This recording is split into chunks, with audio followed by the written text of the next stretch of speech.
One example of a movie that has achieved cult video status, we're told, is Stanley Kubrick's A Clockwork Orange, made in 1971, 4 years before Rocky Horror. Kubrick's film, and I think it's one of his greatest, is a mind-bending journey into the ultra-violent near future, anticipating a punk revolution where violent kids run wild in the streets, and in this scene, in their own private clubs. Malcolm McDowell plays the music-loving leader of the pack.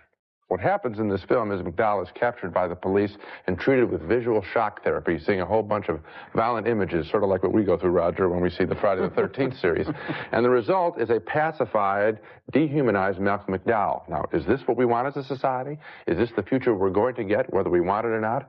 A Clockwork Orange deals with those individual versus society issues, and it does so with unforgettable images. In fact, and I think this is key, there's some of the same punk images that we see today. You know, I looked at the film again on video only last night, and one of the most amazing things to me was the opening sequence where Malcolm McDowell and his friends are running wild through the city with their clubs, beating up on people and things, and I was reminded of the opening shots of Sid and Nancy, the punk rock movie that came out this year, in which the Sex Pistols, Sid Vicious, is doing exactly the same thing.